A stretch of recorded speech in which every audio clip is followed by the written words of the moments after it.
Assalamualaikum warahmatullahi wabarakatuh dan selamat malam. Malam ini kita di podcast Malut Pos atau biasanya kita sebut di sini Ruang Bacarita Malut Pos telah hadir tamu spesial. Jadi kami juga mengucapkan terima kasih atas kesediaannya waktu narasumber kami malam ini yang bisa meluangkan waktu untuk hadir di podcast Malut Pos. Tamu spesialnya adalah Bupati Buru Selatan Provinsi Maluku. Pasti akan warga Maluku Utara khususnya sahabat Malutus bertanya, mengapa Bupati Buru Selatan Ibu Safitri Malik Soulisa yang diundang ke podcast Malutus malam ini. Nah, untuk menyaksikan itu kita saksikan bersama-sama podcast kita pada malam ini. Kita langsung menyapa saja Ibu Bupati Buru Selatan. Assalamualaikum Ibu. Waalaikumsalam warahmatullahi wabarakatuh. Apa kabar Ibu? Alhamdulillah sehat walafiat. Ya, dari informasi yang tim kami terima bahwa Ibu Bupati ini pernah berada di Maluku Utara, khususnya di Ternate cukup lama, bahkan katanya lahir di sini dan juga bersekolah di sini. Nah, mungkin publik di Maluku Utara ingin tahu nih berapa lama di sini dan kemudian mengapa sampai bisa jadi posisi puncak di Buru Selatan sampai pada hari ini mungkin. Jadi saya orang Ternate. Ya. Apalagi jalan di sini ini SMA 1 ini penuh kenangan ini jalan di sini gitu. Nah, dulu pernah di SD Salero 1. Ya, terus habis itu SMP 2. Banyak sekali teman-teman satu angkatan, banyak sekali. Nah, mungkin banyak juga yang sudah tugas ke daerah-daerah. Kan daerah-daerah pemekaran juga banyak ya, daerah-daerah Kabupaten Baru, terus SMA 1 gitu. Dan banyak, bukan cuma seorang Ibu Safitri saja yang hebat. Banyak sekali teman-teman yang lebih hebat dari saya. Ibu masih ingat Ibu teman-teman bukan yang SMA yang saat ini mungkin berkiprah di ruang-ruang publik Ibu? Kalau saya artinya kalau ruang publik sendiri mungkin di Maluku Utara yang selalu lihat gitu ya, kadang cuman mungkin karena kita bicara mengenai ya orang birokrasi, politisi gitu. Jadi kadang itu hanya dilihat cuman memang agak sedikit pengen taunya di situ, tapi banyak juga teman-teman juga kenal saya kenal. Terus jauh lebih hebat, ada yang sampai di pusat, di kementerian gitu. Jadi jalan hidup masing-masing hanya Abah yang tahu, terus hanya dengan kita aja bagaimana kita saling bisa membesarkan gitu kan. Jadi setelah dari SMA 1 Ibu lanjutnya di mana? Saya kuliah di Hairun. Di Unhair. Iya, di Unhair. Itu semester 3 ambil pertanian. Jadi waktu itu pertanian baru dibuka waktu zaman itu tahun berapa ya, 95 ya, semester 2, 3 terus jodoh dibawalah saya merantau ke Maluku, ke Ambon. Nah, jadi sudah hampir 25 tahun lebih. Jadi Ibu bertemu dengan suami di Ternate. Luar biasa di Ternate. Saya yang pasti saya cari suami yang cari saya.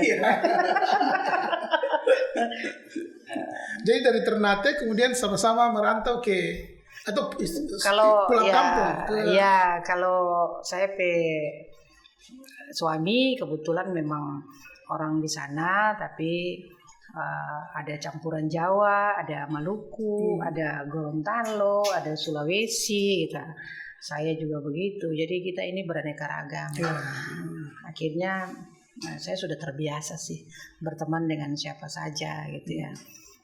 Sudah terbiasa dengan hal-hal yang memang orang menganggap itu hal baru tapi banyak juga kegiatan-kegiatan saya dulu waktu SMP SMA ya, kita biasanya dikumpulkan dari beberapa daerah, akhirnya membuat saya bisa berinteraksi dengan siapa saja gitu. Jadi Ibu ini istilahnya Ibu lagi pulang kampung nih ke Ternate. Ini Ibu setelah di Ambon jadi bupati seberapa kali Ibu kesini atau ini yang kali pertama? Sering kesini tapi belum top mungkin ya. Belum sedahsyat ini mungkin ya. Dan ya namanya kampung ya, tetap aja tak bisa lupa. Nah, kalau datang ke sini tuh biasanya tuh saya di mana-mana tuh kuliner. Jadi dalam pesawat sudah harus ini turun makan apa, besok lusa makan apa, kemana gitu. Karena setiap kuliner yang ada itu pasti ada memori di situ, memori dengan teman-teman, dengan orang tua, dengan saudara, ya. Dan Ternate cukup hebat, sudah sangat maju sekali. Ibu setelah ke Ambon itu dia punya range waktunya itu berapa lama? Jadi aktivitas selama di Ambon mungkin bergabung dengan partai politik dan setelah itu berapa lama bisa? Jadi saya di sana? Pure ibu rumah tangga, ibu rumah tangga yang mencoba membesarkan suami. Ya, kan ada orang bilang di belakang suami yang hebat itu ada istri yang hebat. Jadi di belakang suami yang jago itu ada istri yang hebat di belakang. Hebat sabarnya. Gitu. Nah, jadi alhamdulillah syukur saya dapat suami yang notabene ya bisa memahami, saling membesarkan.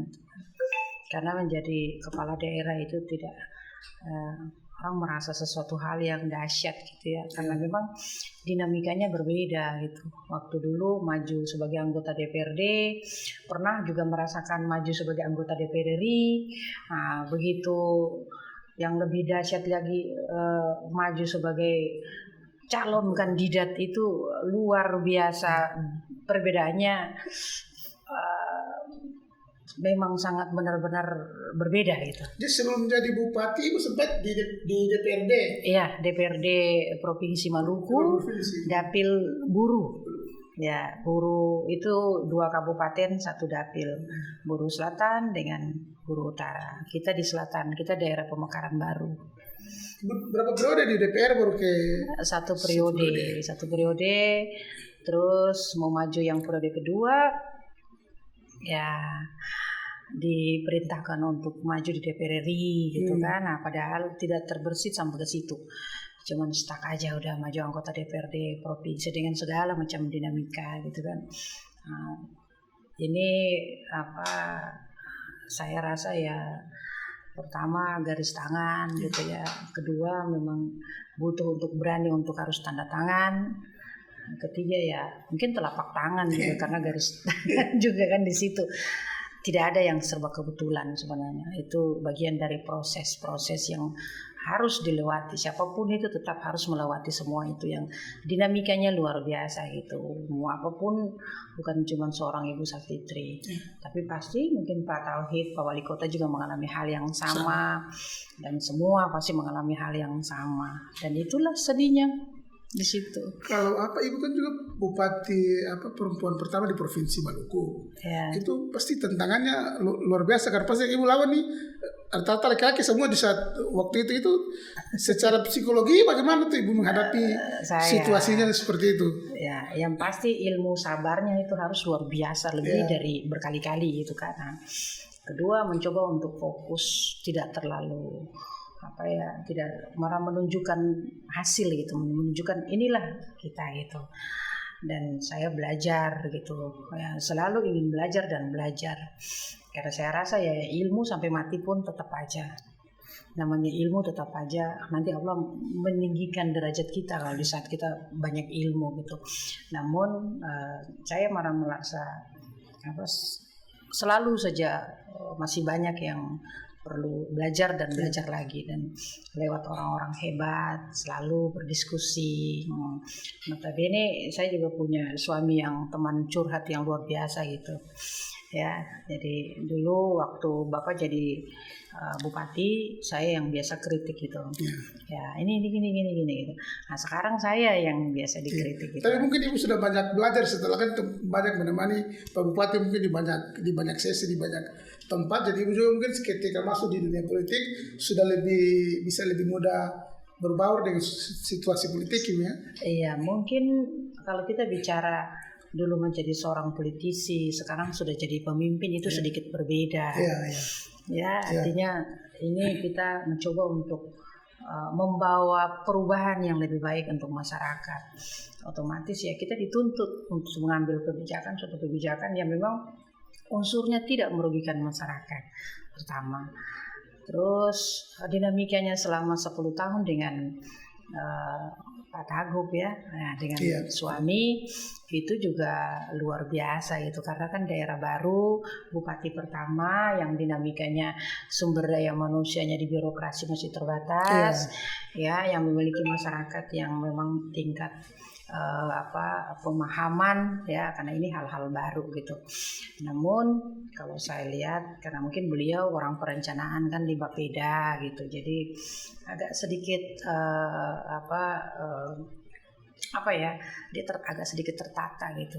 Jadi infrastruktur jalan kita juga sudah cukup bagus, dan saya mencoba untuk dengan adanya COVID-19 ini kita dituntut untuk harus kerja cerdas ya, kerja tepat gitu, kerja fokusnya kemana, karena mereka pusing lah membuat semua kita kepala daerah juga pusing. Gitu ya.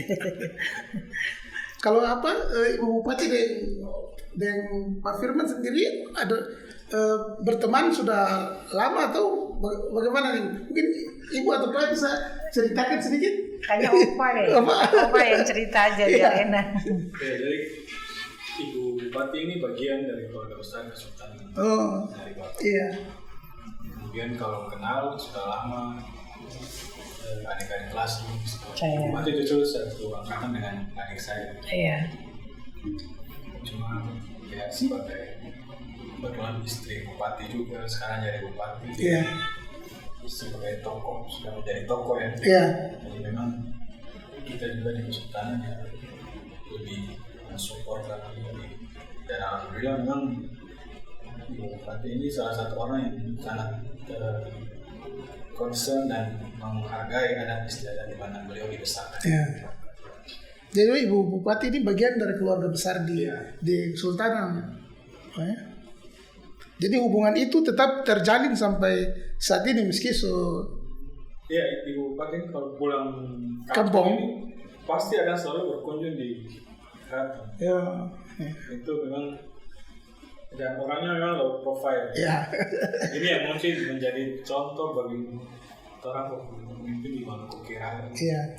Karena ternyata harus jadi elit susah dihubungi. Kadang kalau sebelum jadi elit kita lebih gampang sekali bertemu. Setelah jadi agak susah semua renggang dengan. Ini nanti saya ingin klarifikasi sedikit. Klarifikasi. Kalau Ibu lihat situasi masyarakat di Buru Selatan dan di Ternate, bagaimana Ibu pembacaan itu? Apakah sama saja dia dinamikanya? Yang pasti begini, ini di sana itu kita daerah baru ya, baru dimekarkan. Masa pemerintahan definitifnya itu baru 10 tahun. Saya yang ketiga kali pemerintahan. Ya. Nah, ini secara kultur budaya banyak juga orang Maluku Utara di sana. Karena justru ada orang Maluku Utara membuat saya juga bisa jadi bupati di sana sebenarnya. Dari ada nilai historisnya juga ada. Kita orang Maluku Utara di sana itu urutan ketiga terbanyak. Ya. Dan alhamdulillah syukur dari lama, dari dulu itu memang sudah terbentuk dengan hubungan-hubungan emosional ya, rata-rata daerah baru itu kan semua seperti itu. Namun saya lihat justru nilai historisnya itu yang membuat kita tuh saling percaya sebenarnya. Kayak ada orang mungkin secara ego berbicara sukunya, ya saya malah mencoba untuk menjadi milik semua orang. Ya karena saya tidak ada yang selalu ayo mana orang Maluku Utara, karena terus terang saja dari Papa yang jadi dari orang birokrasi, orang tua, saya merasakan bagaimana Papa, Mama melayani masyarakat. Yang dari kecamatan, baru kecamatan baru, kita hidupnya pindah-pindah gitu kan. Terus suami juga dari birokrasi yang berproses untuk menjadi seorang bupati. Jadi mungkin kebiasaan-kebiasaan itu yang membuat Ibu. Iya, justru saya semakin agak sedikit menikmati gitu. Karena dari kecil, dari buka mata lihat baju coklat birokrasi itu, dari baju PNS itu, terus suami, dan sekarang saya yang pakai gitu. Jadi akhirnya saya bisa membedakan antara menjadi anak pejabat, terus istri pejabat, dan saya sekarang jadi pejabat gitu. Ya, dan saya merasa sebenarnya ini masalah komunikasi saja. Jadi ada hal-hal yang gampang sebenarnya diselesaikan, tapi karena kadang dari sistem birokrasinya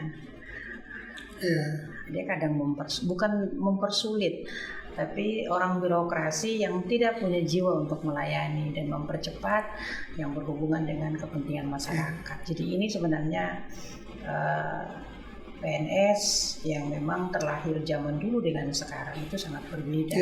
Mungkin karena rekrutmen untuk menjadi PNS itu dia tidak sama seperti zaman orang tua kami gitu kan. Dan ini perubahan zaman, kita harus akui itu. Dan ini modernisasi yang tidak bisa dipungkiri gitu kan. Namun saya mencoba untuk membawa sedikit warna baru. Ya, kenapa? Karena dari pengalaman orang tua, pengalaman suami, dan saya sekarang sudah masuk di dalam sistem yang notabene menjadi PNS. Karena terus terang saja, jujur, saya itu tidak minat jadi PNS. Ya, karena saya tahu PNS itu susahnya minta ampun gitu kan, gajinya kecil gitu kan. Nah, dari merasakan bagaimana sih jadi anak gitu, jadi istri gitu. Alhamdulillah syukur suami bisa jadi bupati ya.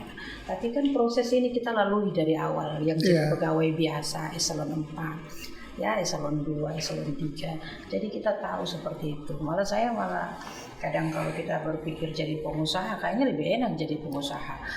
Kita mengatur diri sendiri. Kita mengatur diri sendiri. Terus jadi bos sendiri gitu kan.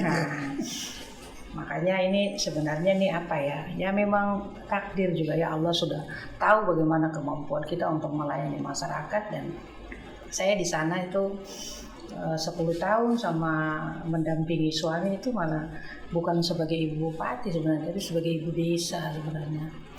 Ya. Ibu desa itu maksudnya bagaimana Ibu? Ya, lebih banyak turun ke bawah. Oh, bukan begitu, tapi ya karena memang daerah baru, kita mencoba untuk menjadi teman, mencoba untuk merangkul masyarakat. Karena kalau tidak seperti itu, program kita tidak jalan. Saya rasa bagaimana jadi bupati pertama, ibu bupati pertama turun sosialisasi itu tidak ada yang sambut gitu.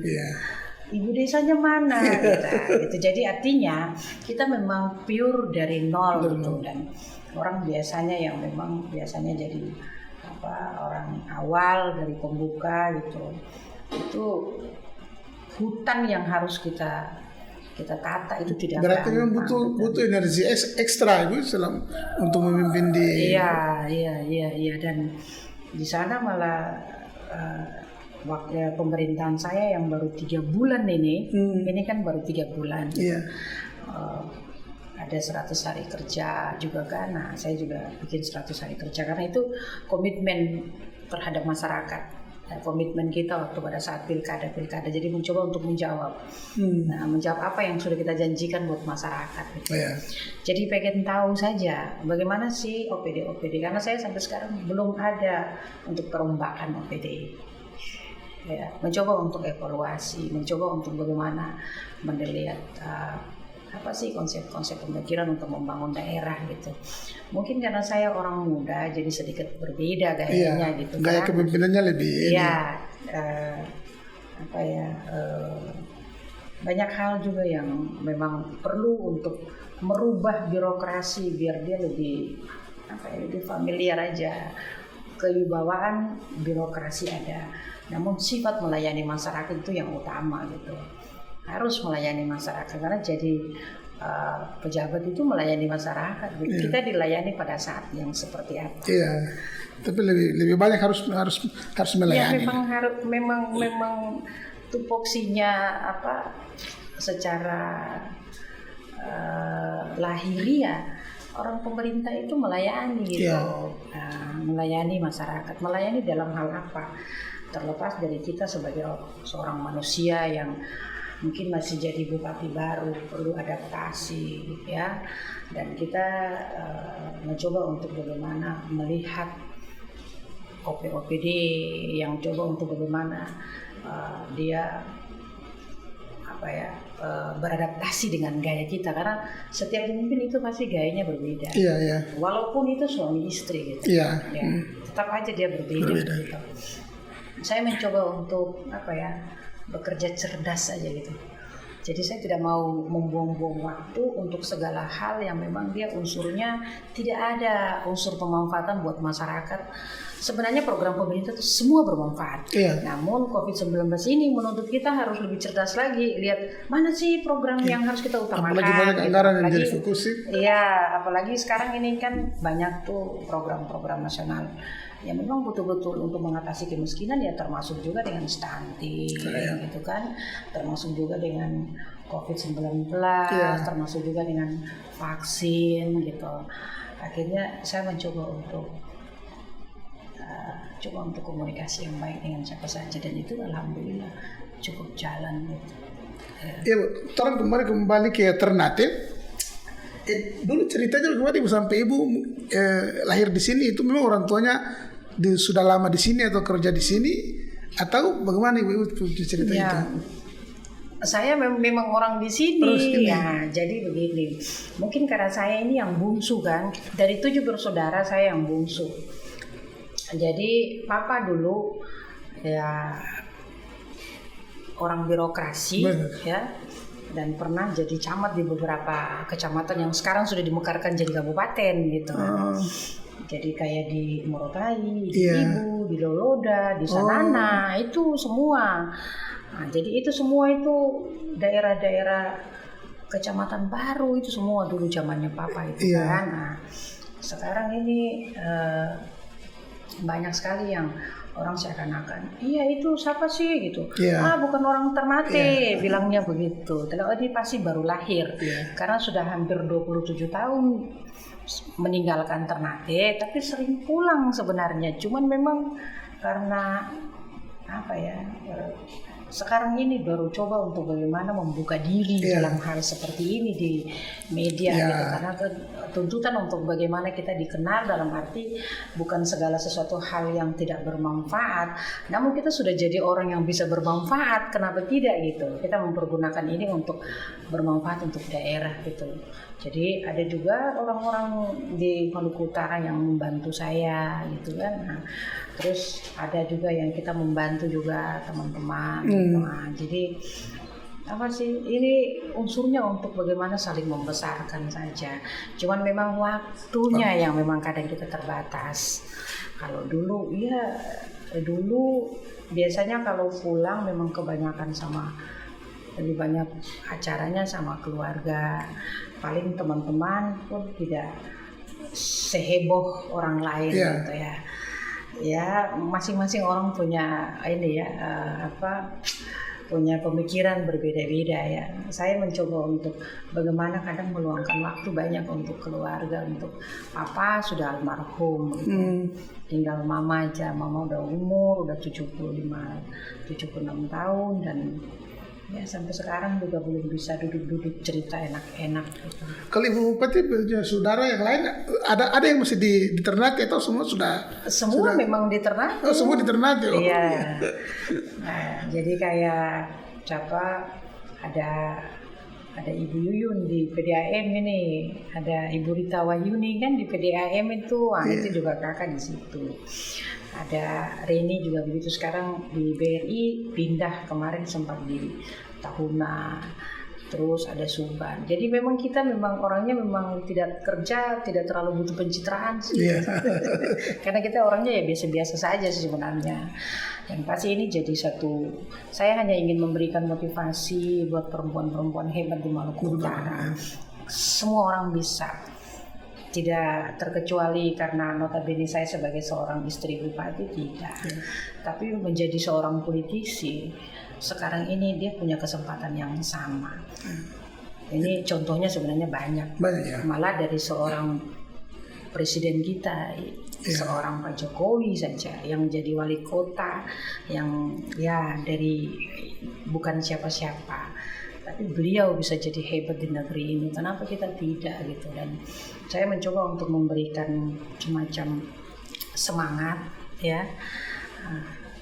Kalau dunia politisi harus masuk di dalam dunia televisi ya, karena apa? Kalau memang kita memberikan segala sesuatu yang unsurnya untuk membangun daerah dan negara ini, ya kenapa tidak? Tapi mungkin sebagian orang masih berpandangan, terutama mungkin perempuan, kalau dunia politisi itu mungkin agak berat begitu, ketika masuk di sana agak berat. Jadi ada juga yang waduh masuk atau tidak masuk, atau mungkin banyak pertimbangan untuk terjun ke situ. Mungkin ada apa tips-tips yang mungkin berikan ke? Iya, jadi begini, sebenarnya dunia perempuan itu dan laki-laki tidak bisa dipisahkan, ya saling membutuhkan gitu.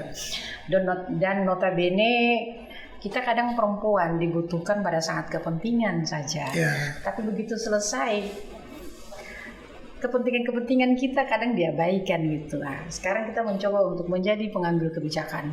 Ayo perempuan, kita maju sebagai seorang bupati ataupun siapa saja.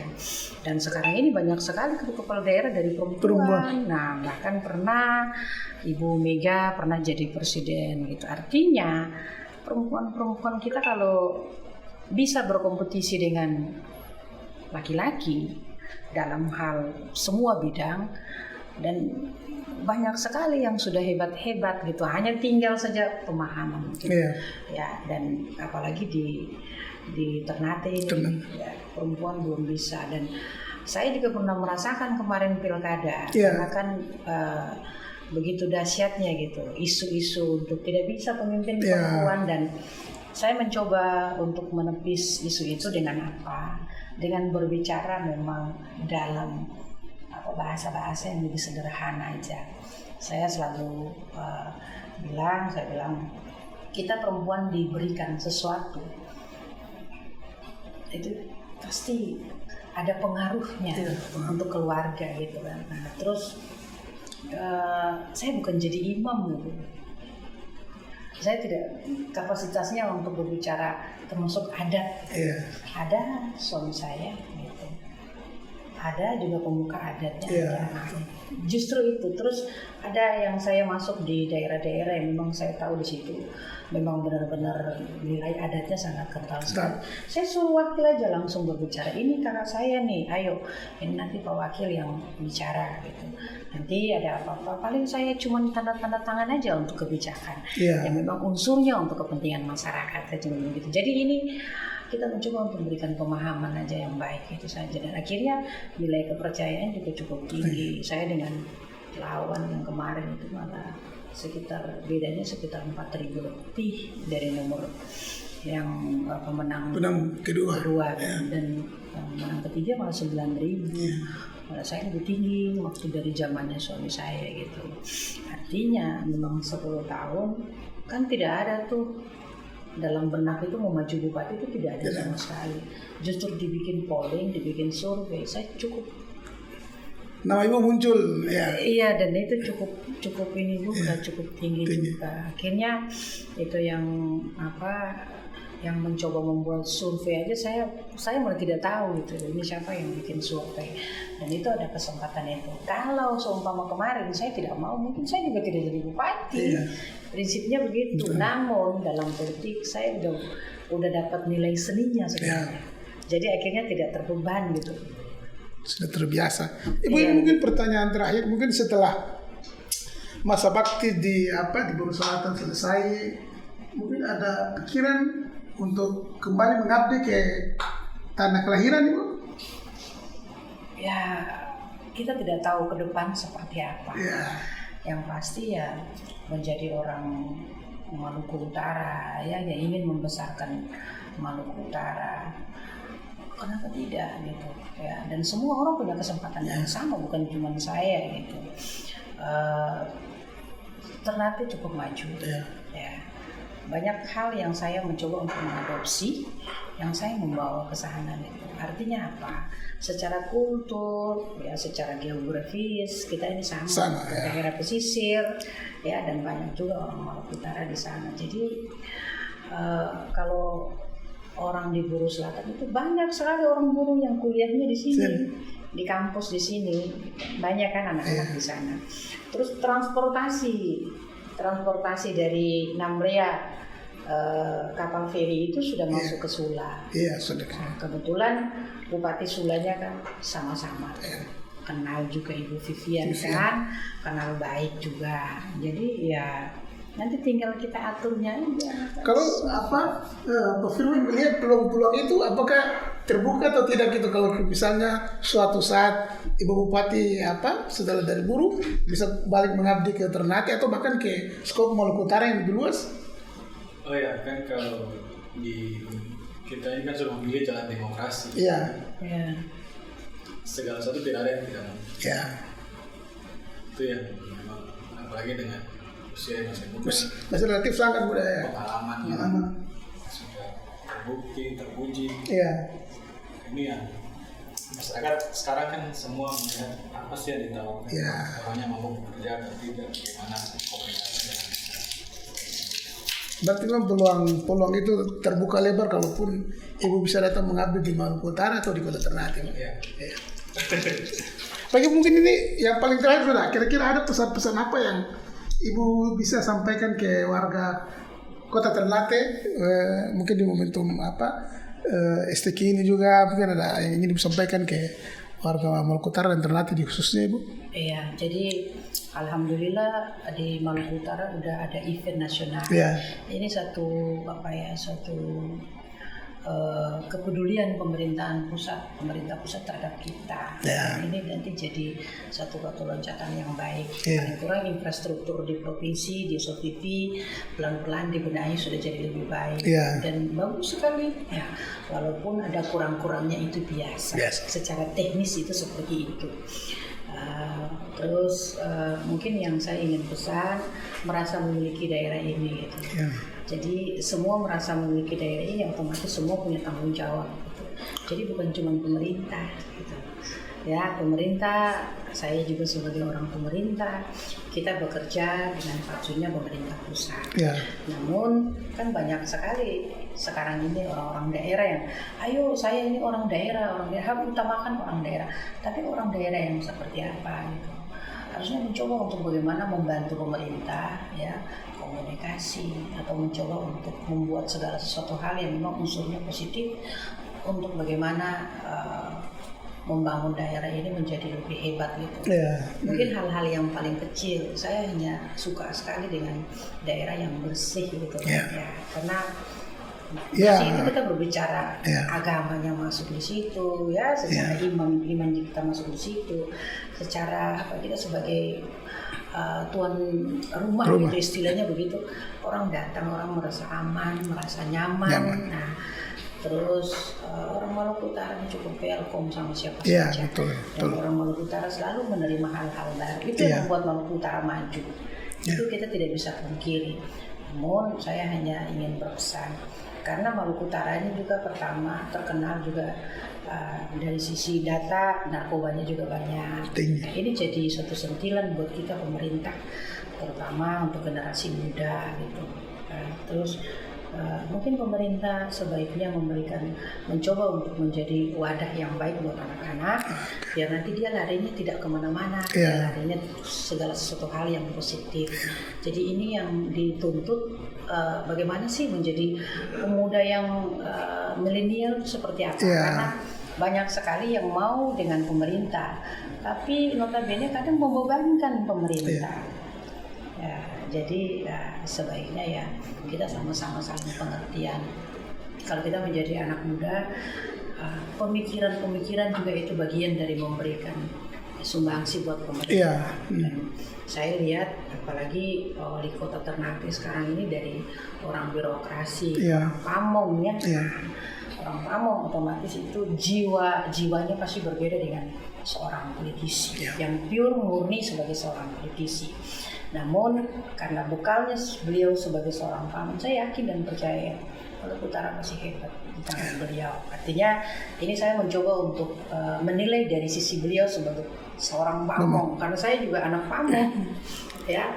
Nah, jadi memang pure beliau dari sekolah pemerintahan, saya merasa insya Allah kita ke depan nanti jadi lebih hebat ya. Dan banyak juga teman-teman yang hebat-hebat juga udah jadi pejabat di sini di beberapa kabupaten, dan Pak Ova juga begitu, sering komunikasi yang baik. Dan saya sama Ova ini karena memang punya proyek juga. Jadi proyek untuk apa? Untuk membangun daerah kami, daerah kita semua. Iya, terima kasih banyak Ibu Bupati dan Pak Firman yang berkesempatan hadir di ruang podcast Mangut Pos. Demikian podcast kita pada hari ini. Kita akan bertemu di lain waktu dengan sesi-sesi diskusi yang lain. Bila itu firman dayat. Wassalamualaikum warahmatullahi wabarakatuh. Waalaikumsalam warahmatullahi wabarakatuh.